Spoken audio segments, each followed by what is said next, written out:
Parce que FMI maintenant est prêt, il y a à Congo 1,5 milliard de dollars. On va payer appui budgétaire. Il est suivant. Appui budgétaire, on va faire la Salanine. Dès lors que FMI a fait ci. Et puis FMI a félicité le gouvernement congolais. Il y a Samba, il y a la réalisation de Sali. Mais ce qui m'inquiète, dans la ligne ODEP, on a dit ODEP n'a pas de Congo. Pour lui, il n'y a pas besoin d'information. Et donc, ODEP par le Office de défense physique, que non, mais je suis allé de 2017 à 2019. Mais moi, je me demande, quand tu parles de 2017, qui était président de la République? Kabila. 2018, qui était président de la République? 2019. Qui était président de la République? Fachi. Mais avec le gouvernement, il y a Nani. Il y a coalition frère ou faux. Mais quand on est président, est-ce que Bazan Maël? Idiot. N'a pas répondu, mais cette question à l'Oba, sauf qui osent l'Oba, quand on a un sentiment, il faut parler de faire fort. Parce que ceux qui sont pays, on dit que de 2017 à 2019, et là qui n'a pas de gestion. Mais aucun flic. De 2017 c'était Kabila, 2018 Kabila, 2019 Fachi Aye. Le 25 janvier Fachi a continué en 2019. Dans le cadre de l'école Tawana, il y a eu des affaires courantes et Fachi n'a pas travaillé avec le gouvernement. Je me rappelle Sabine Ondingisa. Le président a banni en 2019 Mobimba. Le gouvernement compte en fonction le 19 août. Le 19 août, 8e mois 2019. Nous avons banni déjà 3e trimestre de l'année. En août 2019, Fachi a banni le gouvernement. Elle a banni le gouvernement. Remise à reprise et banni au Salema le 25 août 2019. Si quand on a août, Fachi a travaillé dans le gouvernement Chibala le 25 janvier à remise et reprise jusqu'à le 21 août 2019. Si quand il y a Koloba, Nini, que non, 2019, il y a eu mes gestions. En 2019, Fachi a travaillé dans le gouvernement Chibala, qui était géré par le ministre des Finances à l'époque, Henri Avouan, et puis tout le ministère et le ministère ont estimé qu'il y a l'intérim. Mais il y a des familles parce qu'ils ont la haine, et comme que non, président, mais gestion est là qui n'a 2019. N'a répondre à Odef. Ce qui Banque mondiale a développé sa population. Ce qui a coûté au Kawana, aux anakats de gestion, a coupé sa yoke. Banque mondiale a un auditeur naïe. L'inspecteur naïe va travailler en collaboration avec la Banque mondiale et la FMI, Fonds monétaire international. Quand on parle de FMI, Fonds monétaire international, à bout budgétaire net, on appelle ça. Le président écrit les choses réelles. Que non, ce n'est pas pour payer les agents de l'État, ce n'est même pas pour payer les frais de fonctionnement qui a cabinet ministériel, c'est pour réaliser des choses palpables. Aujourd'hui, moment où Josali, où les enseignants à Congo urgent pour réaliser le problème du peuple congolais pour lui en ailler. Le ministère urgent au petit Facha, c'est l'agriculture. Parce que quand on a un problème à Kolia, ça demande quoi? L'agriculture. L'État doit maintenant travailler. Le secteur agricole à Congo doit fonctionner. Il y a un problème appui budgétaire, on a Kolongola. On a Kolongola, riposte. On a Kolongola, riposte alimentaire. Riposte à Covid. Mais pas Congolais à vivre en fait, on y a bien. Ça demande de prendre compte de la riposte alimentaire. Alors les ripostes alimentaires, secteur agricole, secteur de pêche, travailler et permettre le peuple congolais à la nuit. On a pensé à une réponse de dire que non, ça demande quoi? Le peuple doit manger. Donc, inspecteur,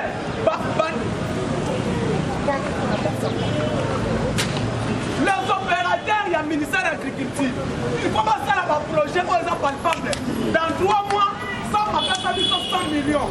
Les 100 millions euros, recensement des secteurs et agriculture. Nous avons combien d'experts? Tokosom Banini, Tokosara Nini. Comme ça, 2 premières, pendant la saison A. Saison agricole, saison A.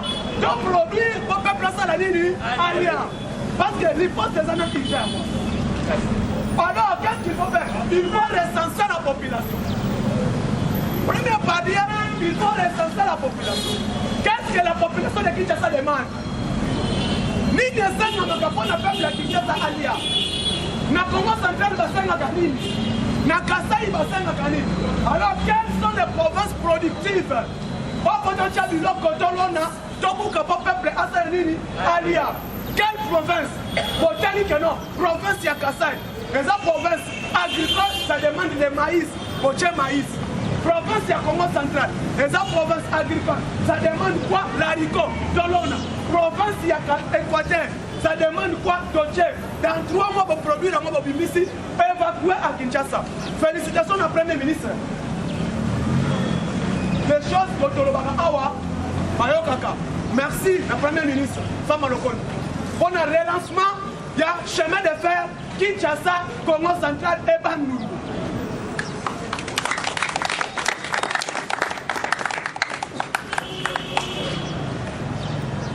Lobby Ayambi d'expert. Même malgré le ministre des Transports, j'ai dit aucun. Malgré Moussala Naye et sa bien été. Là, on ne doit pas regarder les faces. Ceux qui vont aller dans le ministère, on va dire que ça l'inspection. Le ministre Oba Salina Moussouto Longola, le gouvernement Chéribé doit être dehors.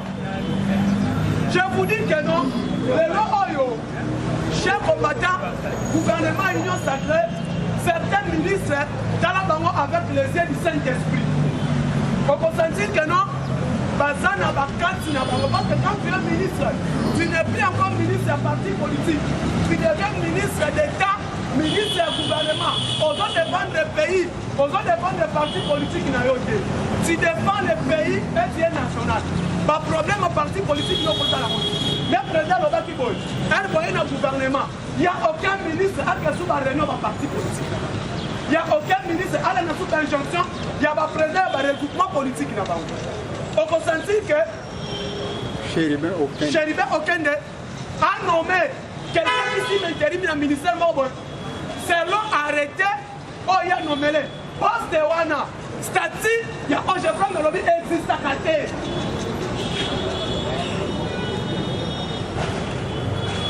Existe à côté. Or, là, s'il n'y a pas Bandana, ça demande quoi? Il y a mes gestions à côté, il y a SCPT Onatra. Ex-Onatra. Pour mes gestions, il y a le pillage.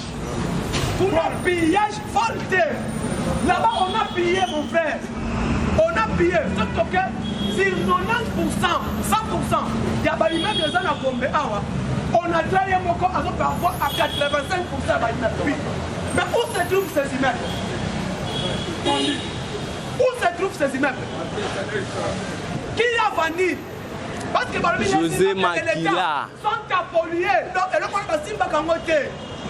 Les biens de l'État restent les biens de l'État. Ceux qui sont de l'eau pour l'État. Ceux qui l'État vont dire à Soyamo, à Soyamo. Depuis Chéribé Okende est arrivé dans le ministère des Transports. A visité, on a tracé une petite expertise 3 fois. Et quels sont les apports qu'il a portés dans ce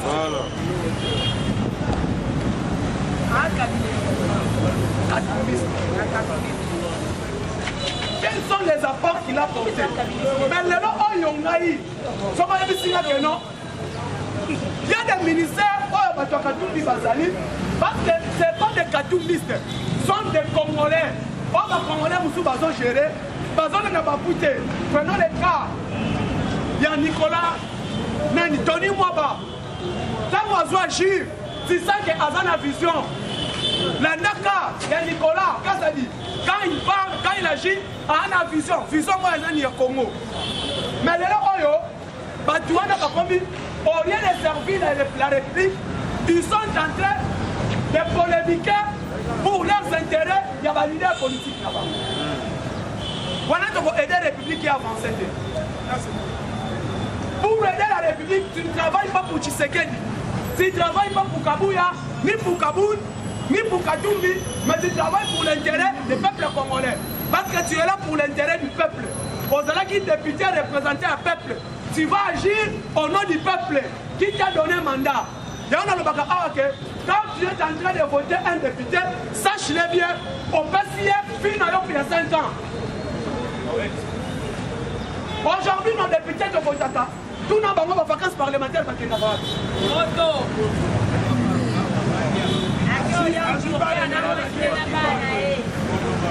mais les lots, on a fait Zalaki. On a fait un sujet, on a Zalaki. Donc on a la parenthèse. On a un sujet. On peut comprendre que aujourd'hui, l'État congolais, gouvernement congolais, et l'autre chéribé aucun de fois agir à l'époque. Le président a signé une ordonnance suspendant tous les ports privés de Mwanda jusqu'à Kisangani. Autre route nationale, les routes les biens navigables numéro 1. Sur les cours inférieurs, et bandit de l'embouchure jusqu'à Kisangani. Port privé est pour exister dans l'idée. Quand nous avons un ministre de l'intégration régionale, Didier Manzenga, Azalaki Wana, le président a signé. Mais le premier ministre Boyaka, ordonnance est à l'appliquer. Là où il devait d'abord commencer, pour appliquer l'ordonnance Wana. Pour que ma papa, ne t'y pas y aller, pour que ma yango, pour que ma papa, dans la privée, et ça n'a pas on a très fonctionné. Est-ce que Chéribé, si appliqué yango? On s'en yango. Et le moment de conseil de ministre, le président a émis pour suspendre par DG Oyo Batali Bati. On y a abandonné là, le DG Onatra, Prince Makila Zali, bien que pendant qu'on passe ça y va comme. Or, ce qui est OK, OGFREM, n'a OCC, et ça sous-titré, il y a le ministre du Commerce extérieur, vrai ou faux? OGFREM, OCC, et ça sous-titré, il y a le ministre du Commerce extérieur. Ce qui est OK sous Office national de poste, pour le port, on a carrément le ministère du Transport. Mais ni les gens sont à suspendre de Makila. Voilà.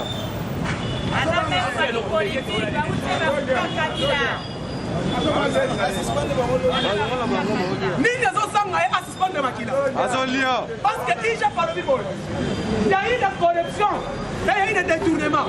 Maintenant, on a travaillé des pillages. On pille la société.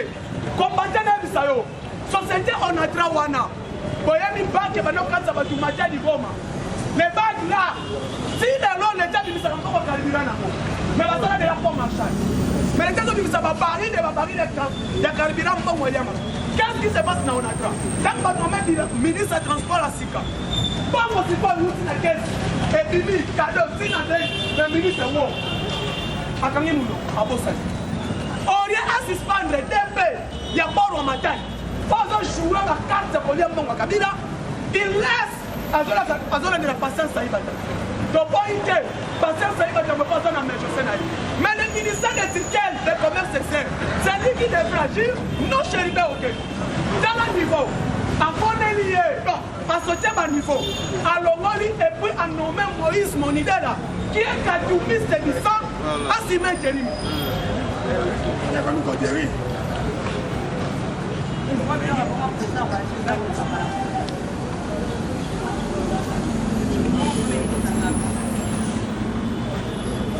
Maman, ça les a verrés. Batouana, chef combattant, basant à niveau, il y a Timothée Mamabé. On arrive à comprendre pourquoi. Parce que je suis katumbiste.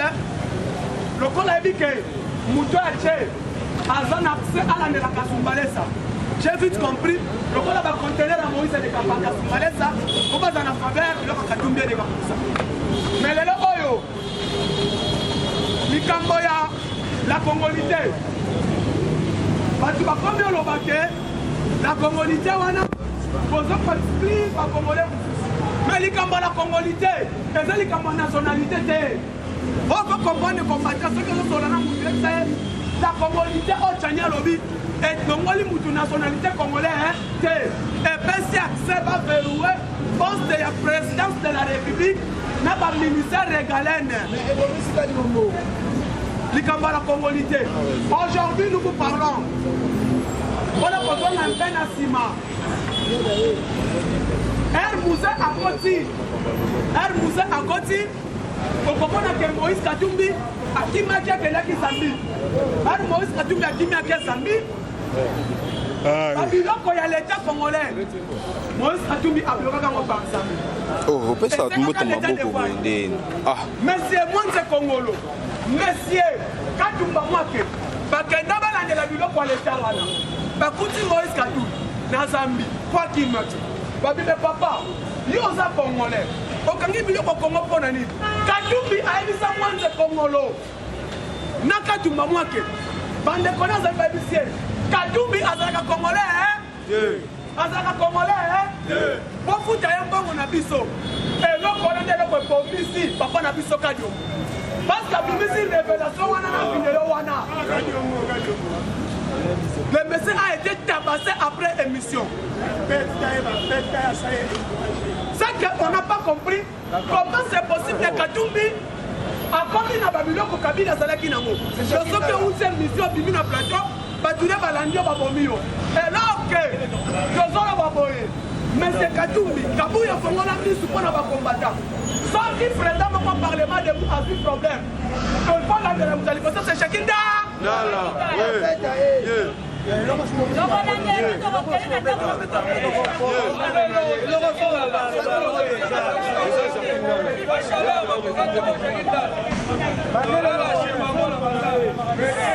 Congolais,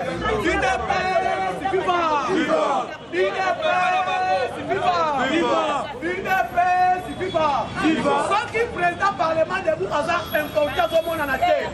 Ali Moué, que Azar enlevé, président Aïcha Makaboul, Augustin Kabouya, Bakal la partie. Bon, Fongola Missou, c'est qui? C'est M. Katumbi, en complicité avec Chakindala. Voilà.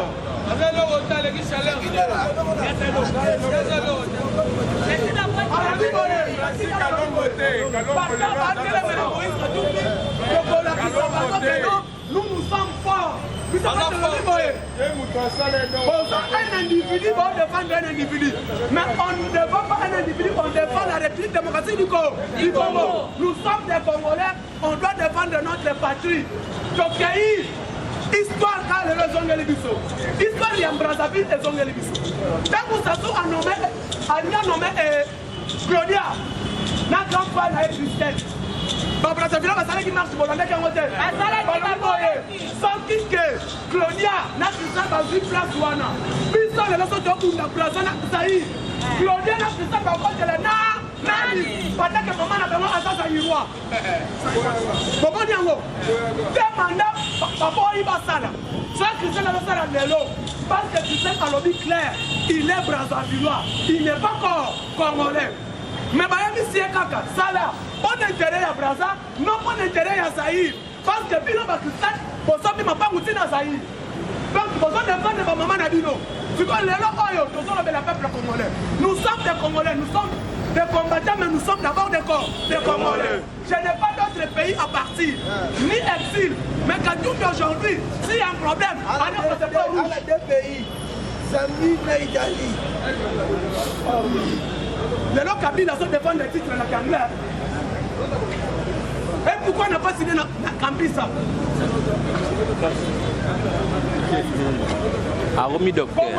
Congolais, Miss.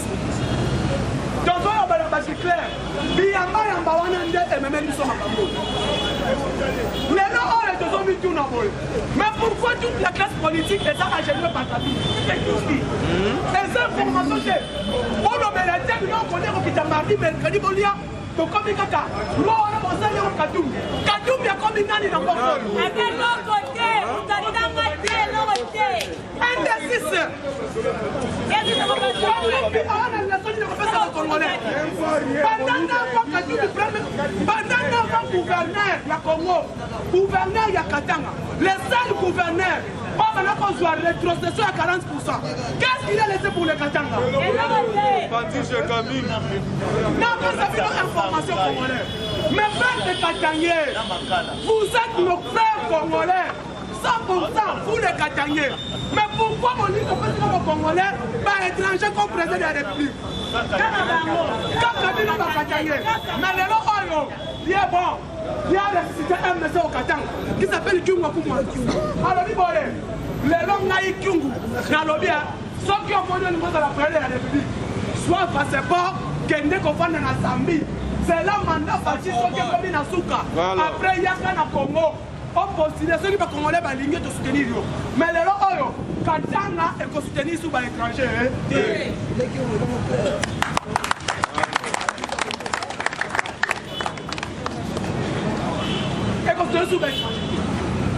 Pourquoi Kyungu Alobi qui est né pour faire dans la Zambie? Il a dit à qui? Peuple quinois, nous les Quinois, ils n'ont pas de choses au Baboy. Tout ça on appelle à la quinoiserie. Après tu votes, il y a qu'à mettre sur l'anguilla. Après tu votes, il y a des sabisoboy. Maman n'a pas oyo, papa n'a pas oyo. Nana Lobi boy. Tous les combattants de l'UDPS, ceux qui kaka, Makambo et Siri, Tokobi Manabalabala, pour soutenir, nous allons dire, nous les Quinois, nous les peuples congolais, Tokosa la marche pour soutenir la loi Chinese jusqu'à l'Assemblée nationale. Pour défendre mon déposer mon sang. Le mois prochain, le col on dit qui n'a pas marcher. Bon, si qui n'a qu'à temps, là, ça n'a pas communiqué. Covid, qu'on a zaté. Maintenant, qui n'est qui dit, qu'on a des malades comme ma casse. Mais bon, si qui va ça la marche. Puis ça passe la semaine prochaine à Balaba. On va la bête à Bissau Massas. Oh, il y a combien de Massas, il faut un combattant. Oh, il y a combien de Pimou. Ça, qu'est-ce qu'on a, on a un étranger. Donc, il va à Balaba. Qu'on a des malades de sa casse. Mais tout le monde va aussi qui vous passe en année. Oh, on va corrompre, on va payer $10, $20. Nous, les notables de Kivu, nous disons ceci, nous soutenons Katumbi. Mais nous ne faisons pas de l'étranger.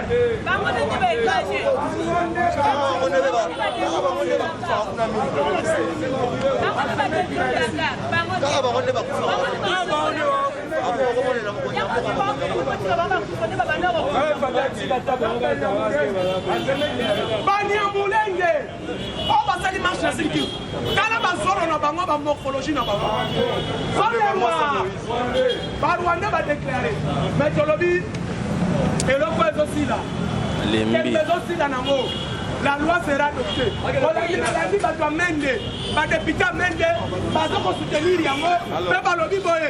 Par moi, parce que si Nasuka, loi on a école capé qu'on a adopté dans l'Assemblée nationale. Parce que c'est y aller.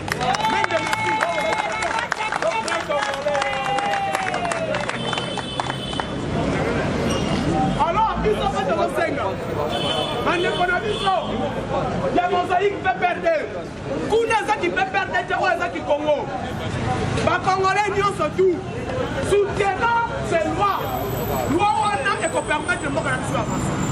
Donc, il y a ici le volet économique. Et donc, papier va bouquer à 1000 francs dans la zone. Maintenant, ce qui va se passer dans le niveau là, la communauté d'État de l'Afrique mobile. Et pendant qu'il y a un niveau, il y a la communauté CDAO, intégrant plus centrale avec leadership et chef de l'État. Je sais qu'il y a Chilombo, il y a un président Lobby, Kobi Manaye, président nigérien, à Sibiye, à Yambiye, à Bostani, qui est Kobi des années. Alors lui, merci à ce grand héros. Lobby Babemi Fati, un grand héros. Mais il va se à permettre à convaincre tous les présidents de l'Afrique centrale mobile. En commençant par Sassou, Ali Bongo, il y a Cameroun, tout, Fati avec toute son influence, à intégrer Bangonio surtout, pour accepter l'Afrique centrale mobile. Mais je continue dans le niveau, il y a zone libre-échange, avec le leadership du président Nabiso, et permettre Angola à s'intégrer dans zone libre-échange, avec le leadership Naye. Tous les 9 pays français sont intégrés dans zone libre-échange. Sans complication. Sans complication. Il y a pas de zone, ça dit que. Sous son leadership. leadership sous son mentor, Fadji Beton Aigle, à permettre le Congo. Anili Mabunda, Aza Congolaise, Ambouza. Ngala liboso depuis na bote na Mbouza muke. Ya mwasi. Maza Mbouza. Papa na maza Mbouza. Na koma bumba. Na ebi ebonda. Na ebi lisala, na ebi nyos, na ebi peut-être binga tout. Siko na moni Mbouza liboso. Natali liboso bwe. Nazo na sima bwe. Natali. Ya liboso.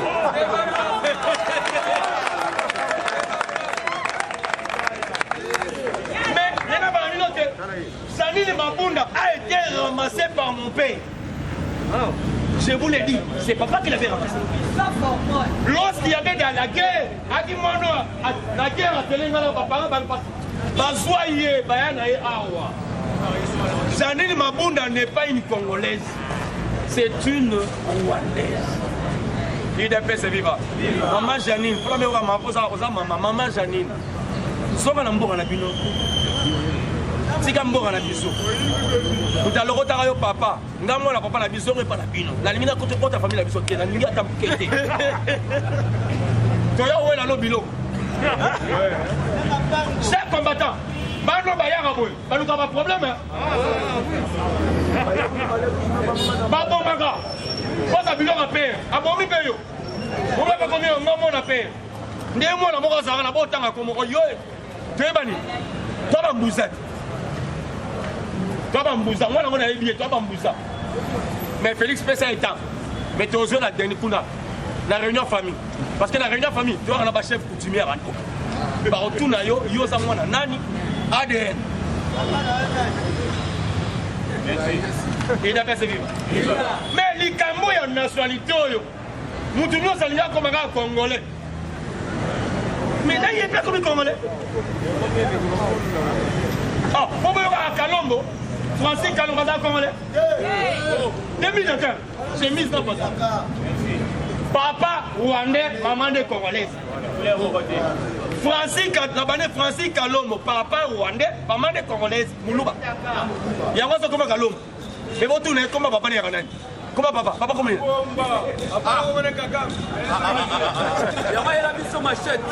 Il est fait vivre. Et au travers Francis Kalombo, il y a des bêtises qui se sont faites ici au Congo.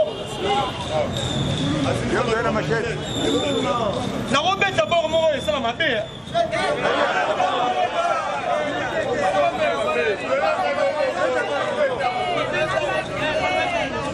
La Robert d'abord, moi, ça m'a fait. Bino abozaka sentimentaliste. Oui, dans le Congo, l'Itamouni ne demi-Dakar. Mais il y a demi-Dakar national et demi-Dakar international. Parce que le demi-Dakar national, papa n'a pas Mungal, maman n'a pas Moulouba. Demi-Dakar. Mais papa congolais. National. Maman Moulouba, maman papa Mungal. Papa n'a pas congolais. Demi-Dakar. Mais ce qu'on y a. International. Na papa na maman baza international. Donc on a biso ngata national. Yo siko. Papa mwana Musuku, papa Musuku, maman Muyanzi. Demi-Dakar. National. Papa Lulua, maman Luba. Demi-Dakar. National. Maman Musonge, papa Mouza. Demi-Dakar. Donc c'est donc on ne va pas citer. Bango ba tu ça m'a pona ni parce que baza ba international. International.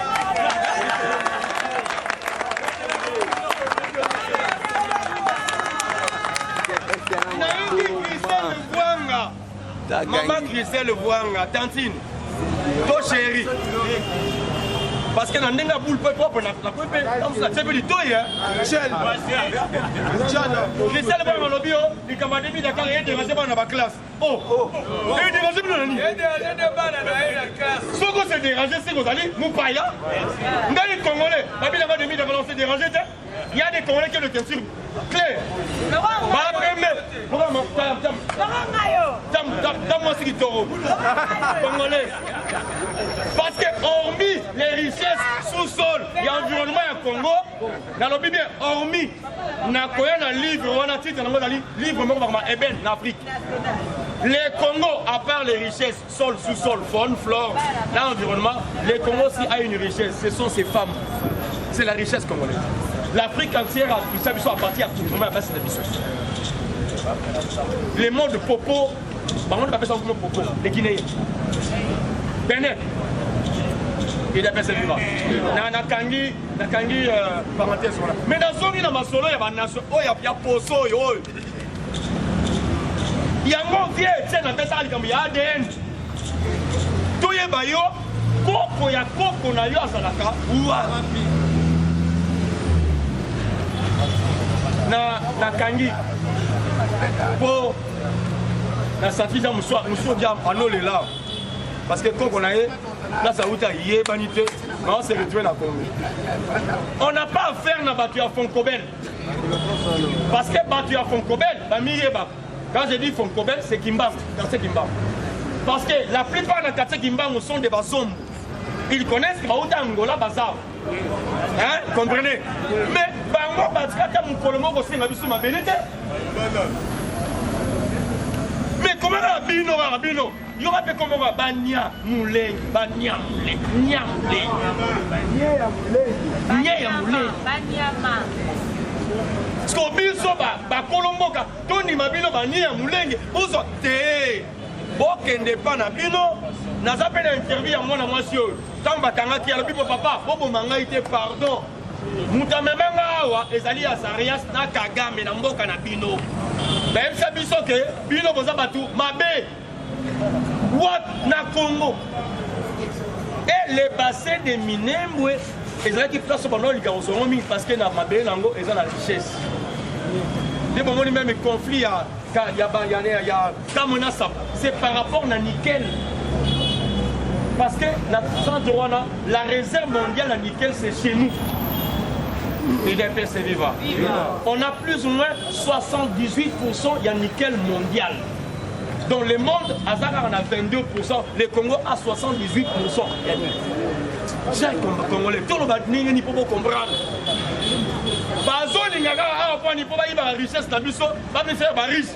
Mais depuis que tu bêtis, Boibi, Boamassé, dans ma catégorie, tu vas ma pauvreté. Afrique du Sud, Barolia Soy, Barolia Mabélé. Et des personnes vivantes. Mandela n'est pas Zoulou, Mandela est Kosa. Mandela est Zoulou, c'est Kosa. La tribu là, est minoritaire dans l'Afrique du Sud. Ce sont les Zoulous qui sont majoritaires. Mais à ce pouvoir pour gagner, de la même manière, la tribu nomade, j'ai dit bien, des nomades, bateau bazanga biskagofan, et c'est là-bas, Banaoyo, Salomon Botarana, reine de Saba, les Nilotiques, bazanga non, rentrez chez vous, Salomon a fait l'inceste avec la reine de Saba. Vous allez bâtard et puis vous allez incestueux. Vous ne pas la bino, vous sautez la bino, vous couchez avec les animaux, avec les. Pour que nous soyons là. Bon, on dit recrudescence des Mborogo chez nous. Les Mborogo viennent des Soudan, Tchad, même jusqu'à Libye. Par contre, la mort à la biso, n'a pas dit Malabango. Comme ça, pasteur, ça va berger. Baye, Nabango, n'a pas dit Malabango, pas qu'à un territoire. Ils commencent à massacrer les autochtones. Non, non, non, non. On dit ceci au gouvernement. Il n'y a pas de négociation. Qu'ils rentrent chez eux, qu'ils nous laissent libres et tranquilles chez nous. Basson n'est pas Nabango. Bati Kabiso. Na Congo, quand c'est Pélaga, on est dans un Équateur. Un jour, je fais un tour au bas. Pourquoi je fais un tour au bas Congo? Nabandi Banda, au revoir, jusqu'à la Mwanda. J'ai été accueilli par mes frères. Parce que je suis Congolais. On me donne à manger, même de l'eau, à me laver, une place à dormir. C'est chez moi. Mais qui est à Brazzaville? Qui nous reçoit à Brazzaville? Ce sont nos frères congolais. Au fond, on a fait la bandade. Donc on vous dirige par rapport à la secteur de la commune. Mais on va y avoir tout. À Brazzaville, c'est quelqu'un qui donne 100 francs. Papa, on dit. Mais au Congo ici, je peux dire mon frère, fais ça, on va passer dans 5 minutes. Parce qu'il y a des gens qui connaissent, alors personne n'a monté, maman. Alors son temps, c'est que son famille, non. Il est bien vivre. Mais du moins, chers combattants, je ne vais pas entrer dans ma code juridique. Attention. Je ne vais pas la juridique parce qu'il y a des gens qui déconnent dans ma code juridique. Dans ma code juridique, ça a une notion, c'est vraiment la maîtrise. Parce que dans la juridiction, quand on a ça, par rapport à l'article de mon Sombolo, l'article ici peut être déverrouillé, mais ça déverrouillé. Il y a un moment, il devient Étienne. Quand tu combats, tu le non, oui.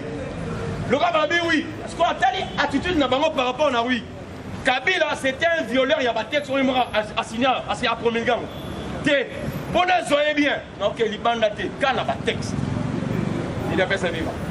Au moment où il y a un texte, quand Kabila a fait un donc, veste wana, taille wana, ndeba tonganga yango. Félix Aswango à la table. Ma boque tout ça aussi à Robin Dango Teka. Ah, on est matagi et matagi qui a Teka wana. Bouta et bon Kaka Bongo.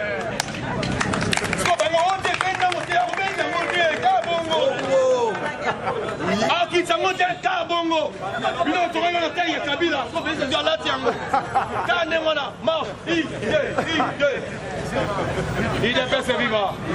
Mais l'Okomoko, loi Tchani. Excusez. Barbo Yango pour la nationalité. Barbo Yango place Moko. Ils ont ainsi. On va. Bah, ça la réforme, il y a la constitution la mission. Et de faire ce débat. Parce que bah net, les gens m'appellent ma casse. Chers combattants, nous toyons bibiso, nous t'avons bibiso, nous t'avons violé ma sœur nabiso, ma maman nabiso. Azo moi ça dit même, moi la tête bizem, moi la Olivier comme ça deuxième. Après si on a sali un parti politique. C'est quoi hier? Bino ba député en Mbok. Oh, vous savez la loi. Vous savez les lois moko ya yemo. Sous prétexte sénateur à vie, président sortant. Vous payez un salaire 670 000 $ par mois. 680 000 par mois. Fois 12, ça fait 9 400 000 par année. Donc, Aïba Bino, à Viola Bino, aussi Kadambo, à part Mbong, Batela Mitouka Misad, Basoda, 120 militaires à garde. On peut ça être carburant en fait. Bilo qu'on a fait, là ça l'aide. Aïe Bino le Bino, Abomé Bino, elle est aussi Mbong aussi, Moutouka aussi, Nabou aussi, la serviteur, Nama militaire. Ça c'est être des sorciers. Yango Bossab, Bozon à la barre.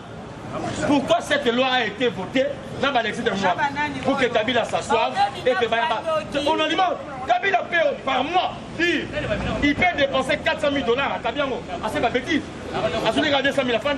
Il est multimilliardaire. Il dépense ses vies. On a même BBC. On a déclaré, monsieur, c'est un multimilliardaire. À la Mbongo Belé, il y a Mouyib. Avant de financer Al-Shabaab, avant de financer Boko Haram, avant de financer même Al-Qaïda. Je vous annonce, vérifiez, compte à checker. Vous savez que Ben Laden a dormi ici à Kinshasa un jour. Ben Laden a de la liberté. Ben Laden à Yao. Kagame à Yao. Alors dans le grand hôtel. Dans mon acquis intercontinental, avant de changer même Congo. Combo. Vous voyez pourquoi mon diable est pas? Parce qu'à Kouta, on a parlé de la couloir. Mon diable sort comme ça, Kagame est là. Oh, attends-moi. Kagame a tel gars Kabila. Code. Et nous, on va aller. Quickly. Et mon diable est tard. Mon diable James Cabaret. Alors, Baboui, je suis un primérien. Moi, c'est mon frère qui m'a appelé. Il m'a dit Tozumbo Kayarato Soanabiso. Un primérien qui n'a pas étudié, il vient ici, caporal, général. Il est fait ce vivant. Il est fait ce vivant. Yango Fati, on doit l'appuyer. Fati, on doit le soutenir. Il nous aime. Il t'aime. Il m'aime. Il nous aime. Pour ça, et que Yonangato s'est retrouvé. J'avais un rapport n'a fait sa restitution, mais Boswango, Brit. Je ne vais pas analyser. Brit. Félix, à lobby, les combattants, vous devez travailler avec nous. À côté de la présidence, à côté de Magui. À côté de la présidence, Batine Liepé Magui. À côté de la présidence, il regrette que Bissomoko Totine va infiltrer. Les présidents, je dis nous-mêmes, comprenez mes propos, vous me savez pardon. Je n'ai pas affaire avec vous là. Tout le monde parce que nous sommes UDPS. Mais au moins, dans l'UDPS, il y a des courants. Quand on continue à l'UDPS, on continue à la présidence, à 5 combattants. Batine lié, infiltré. Et le pouvoir des canards en a aussi profité. Vous voyez que Azaria Surubero a infiltré même la présidence. Parce que c'est la même aération, on a split. Et au travers des splits, c'est là où on a injecté ma poisson. Il a fait ses vivre. Par jardinier, même. Chose grave. Même notre monseigneur était mort par rapport à Biloko. Gérard Mouloum. Mais si le monseigneur écoutait, Alga Koufaté. Parce que son garde lui a dit, viens, la santé de Jamabéa. Mais comme lui était trop sain, il a fait seulement les gestes de la croix. Mais lorsqu'il est entré, c'est parti. La croix n'a rien fait. Il est sous terre aujourd'hui. Il doit faire ses vivre. De deux, le président dit que à côté de la Colimbisa, bateau Baboma papa n'a été. C'est que Aza au courant bateau Baboma papa. Il a fait ses vivre. Je vous dis, pas de tsunami, non, pas ça bilan brut. Je ne vais pas analyser. De trois, lorsque M. X est entré dans le ministère de l'Intérieur, président Moustapha, jusqu'à aujourd'hui, on n'a pas encore de nommer des gens dans le ministère. Si le lot, par nommer dans le ministère, parce que je dois vous donner l'information. Mais j'ai aimé quand même, il y a des combattants courageux qui sont déjà dans le ministère, même dans la présence de la République.